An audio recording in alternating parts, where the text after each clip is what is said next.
Assalamualaikum warahmatullahi wabarakatuh.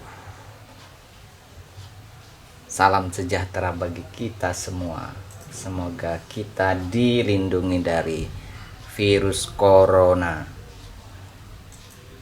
Oke, akibat imbas dari virus corona ini kita harus melakukan pembelajaran melalui online atau daring. Lembaga-lembaga negara. Pertama kita akan membahas tentang pengertian lembaga atau organ. Istilah organ negara atau lembaga negara dapat dibedakan dari perkataan organ atau lembaga swasta, lembaga masyarakat, atau yang biasa disebut organisasi non-pemerintahan. Di dalam bahasa Inggris atau di dalam kamus bahasa Inggris disebut non-government organism atau NGO. Lembaga negara dapat berada pada ranah legislatif, eksekutif, yudikatif, dan ada juga yang menambahkan dengan campuran, yang bersifat campuran. Jadi pengertian lembaga atau organ tersebut di sini di dalam Undang-Undang Dasar 1945, baik sebelum amandemen ataupun setelah perubahan, di dalam Undang-Undang 45 sebelum perubahan, istilah organ ini cenderung dengan istilah badan negara, bukan lembaga negara atau organ negara. Tetapi setelah perubahan, setelah amandemen keempat 2002, jadi perlu diingat bahwa amandemen Undang-Undang Dasar 1945 itu sudah dilakukan sebanyak 4 kali, mulai tahun 99, 2000, 2001, dan 2002. Nah, setelah perubahan keempat atau setelah amandemen keempat, ini melanjutkan kebiasaan MPR sebelum masa reformasi dengan tidak konsisten menggunakan peristilahan lembaga negara, organ negara, dan badan negara. Jadi setelah reformasi ini peristilahan lembaga negara ini sejatinya tidak konsisten. Kadang menggunakan lembaga negara, kadang juga organ negara, dan sekali-kali juga badan negara. Nah, apa saja lembaga negara yang ada di Indonesia? Pertama adalah presiden dan wakil presiden. Misalnya Jokowi dan Ma'ruf Amin. Setelah 2024 nanti gak tahu siapa ya, mungkin mahasiswaku yang cantik dan ganteng-ganteng yang bisa menjadi presiden. Yang kedua adalah MPR, Majelis Permusyawaratan Rakyat. Ketiga DPR, Dewan Perwakilan Rakyat. Kemudian ada DPD, Mahkamah Konstitusi, Mahkamah Agung, Badan Pemeriksa Keuangan, dan Komisi Yudisial. Ada 8 lembaga negara yang ada di Indonesia. Tetapi kalau kemudian dirinci kembali lebih detail, itu sebetulnya ada 34 kurang lebih dari lembaga tersebut. Pertama kita akan menjelaskan tugas dan fungsi presiden dan wakil presiden. Presiden dan wakil presiden ini dipilih satu pasangan secara langsung oleh rakyat. Pasal 6A ayat 1. Sebelum reformasi atau ketika zamannya Orde Lama maupun Orde Baru, itu pemilihan presiden itu tidak dilakukan secara langsung, tetapi presiden dipilih oleh parlemen. Siapa parlemennya? Dalam hal ini adalah Majelis Permusyawaratan Rakyat. Tapi setelah adanya perubahan amandemen, presiden itu dipilih secara langsung oleh rakyat melalui pemilihan umum atau pemilihan presiden dan wakil presiden. Di pasal berikutnya dijelaskan bahwa presiden dan wakil presiden memegang jabatan selama 5 tahun dan sesudahnya dapat dipilih kembali dalam jabatan yang sama hanya untuk 1 kali masa jabatan. Kenapa misalnya kenapa Soeharto memimpin atau menjadi presiden lama sekali, karena belum ada pasal ini, belum ada batasan seberapa lama presiden itu bisa menjabat sebagai kepala negara atau kepala pemerintahan. Nah, setelah adanya aturan baru bahwa presiden itu hanya bisa menjadi presiden atau menjabat sebagai presiden hanya 2 kali, 5 tahun pertama dan 5 tahun terakhir. Kalau dia mau mencalonkan kembali tidak bisa. Misalnya siapa? SBY kan. SBY cukup 2 kali saja. Setelah itu SBY nggak bisa mencalonkan diri sebagai seorang presiden. Mungkin nanti Prai Ropak yang akan menjadi presiden.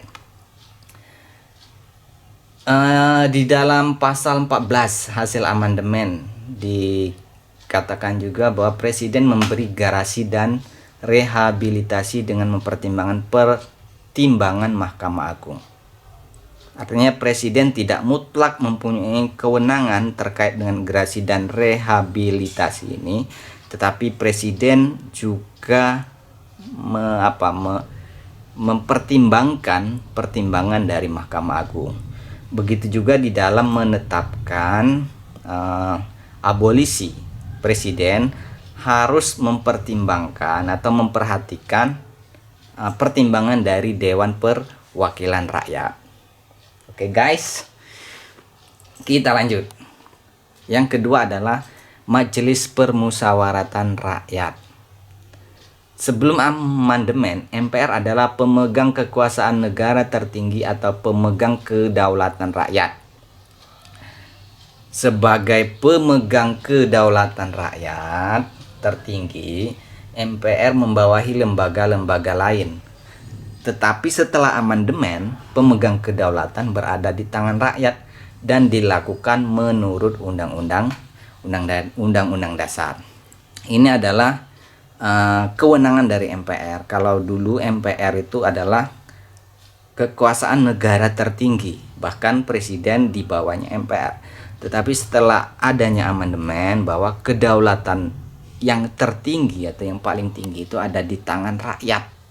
Jadi rakyat mempunyai kekuasaan yang mutlak, tetapi atas dasar atau dengan ketentuan yang ada di dalam Undang-Undang Dasar 1945.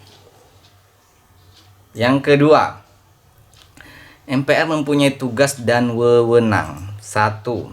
Mengubah dan menetapkan Undang-Undang Dasar 1945, melantik presiden dan atau wakil presiden hasil pemilihan umum, kemudian memutuskan usul DPR untuk memberhentikan presiden wakil presiden dalam masa jabatannya setelah Mahkamah Konstitusi memutuskan bahwa presiden dan wakil presiden terbukti melakukan pelanggaran hukum. Melantik wakil presiden menjadi presiden. Nah, ini adalah beberapa tugas dan wewenang yang dilakukan oleh MPR.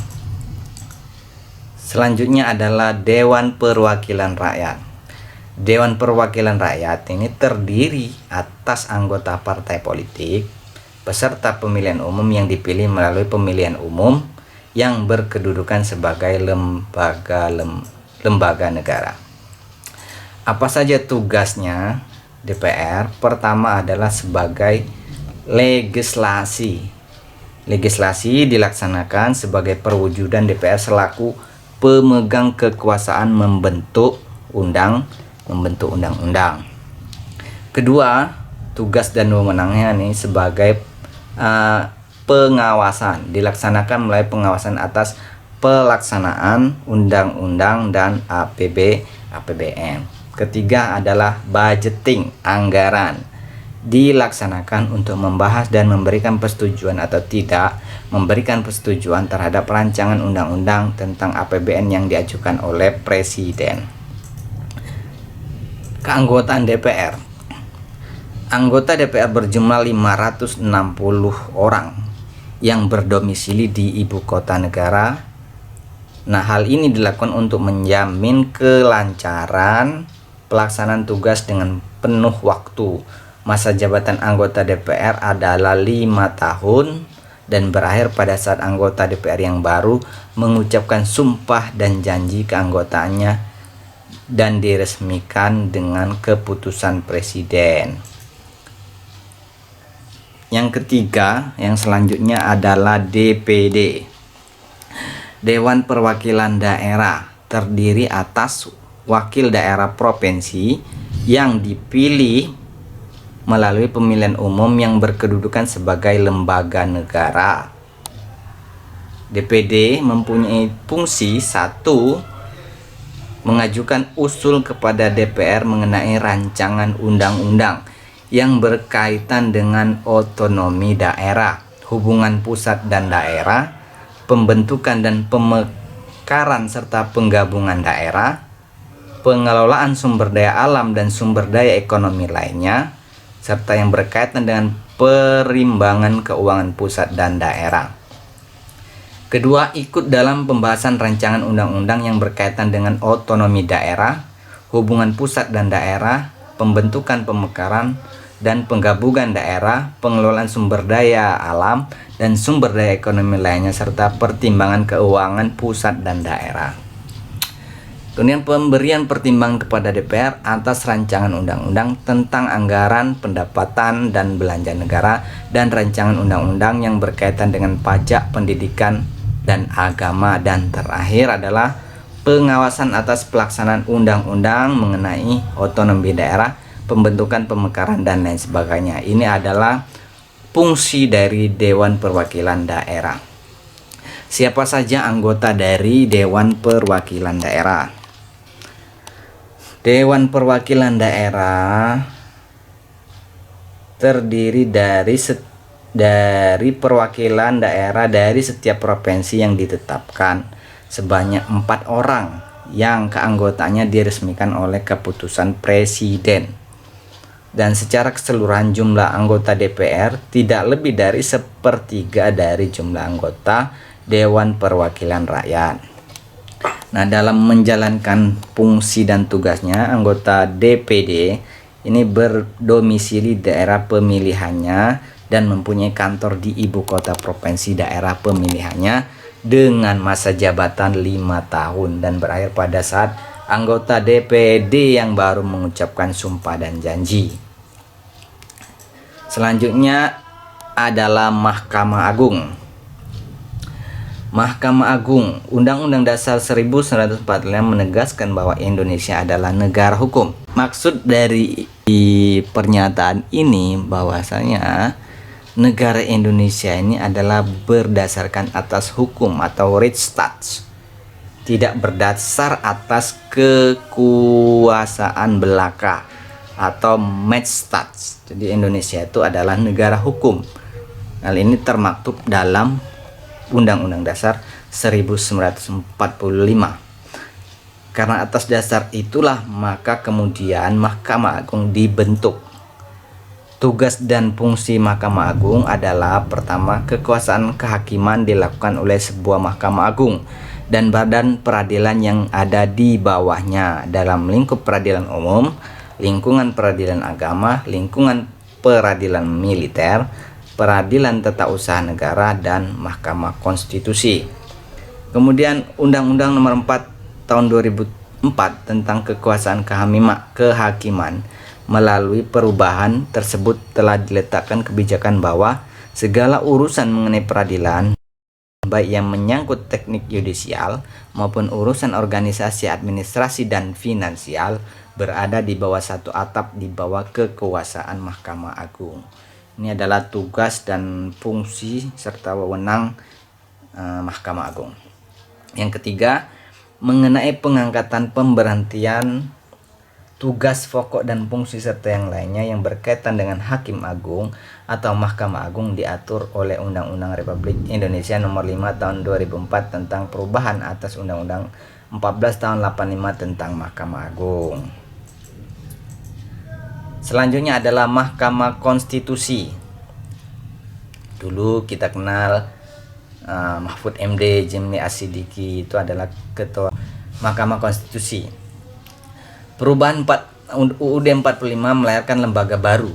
Nah, jadi Mahkamah Konstitusi ini relatif masih baru dibandingkan dengan lembaga yang saya sebutkan tadi di atas. Nah, lembaga baru di bidang kekuasaan kehakiman ini sebagaimana yang diatur dalam pasal 24 ayat 2 yang berbunyi, kekuasaan kehakiman dilakukan oleh sebuah Mahkamah Agung dan badan peradilan yang berada di bawahnya dalam lingkungan peradilan umum, lingkungan peradilan tata usaha, dan oleh sebuah Mahkamah Konstitusi. Apa fungsi dan peran Mahkamah Konstitusi? Mahkamah Konstitusi berwenang mengadili pada tingkat pertama dan terakhir yang putusannya bersifat final untuk menguji undang-undang terhadap undang-undang dasar.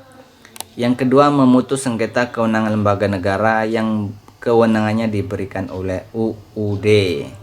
Memutus pembubaran partai politik, memutus perselisihan tentang pemilihan umum. Ini adalah tugas dari Mahkamah Konstitusi. Kemudian ada KY, Komisi Yudisial. Komisi Yudisial bersifat mandiri yang berwenang mengusulkan pengangkatan hakim agung dan mempunyai wewenang lain dalam rangka menjaga dan menegakkan kehormatan, keluhuran martabat serta perilaku hukum. Nah, anggota Komisi Yudisial ini harus memiliki pengetahuan dan pengalaman di bidang hukum serta memiliki integritas dan kepribadian yang tidak tercela. Jadi salah kaprah kalau kemudian anggota dari Komisi Yudisial tidak mengenal tentang hukum. Kemudian anggota Komisi Yudisial diangkat dan diberhentikan oleh Presiden dengan persetujuan DPR. KY diberhentikan atau diangkat oleh Presiden, tetapi juga harus meminta persetujuan dari DPR. Susunan dan kedudukan dan keanggotaan Komisi Yudisial diatur menurut undang-undang. Nah, undang-undangnya ini Undang-Undang Nomor 22 Tahun 2004 tentang Komisi Yudisial. Di dalam pasal 1 angka 1 ditegaskan bahwa Komisi Yudisial adalah lembaga negara sebagaimana dimaksud dalam UUD 45. Dalam pasal 2 ditegaskan bahwa Komisi Yudisial merupakan lembaga negara yang bersifat mandiri dalam pelaksanaan wewenangannya, bebas dari campur tangan atau pengaruh kekuasaan lainnya.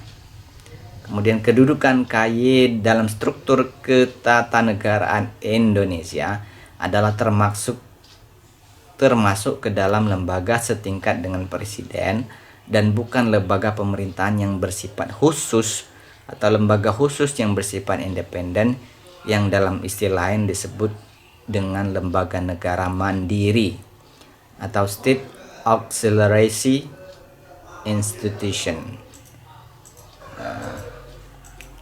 Yang terakhir, lembaga negara adalah Badan Pemeriksa Keuangan.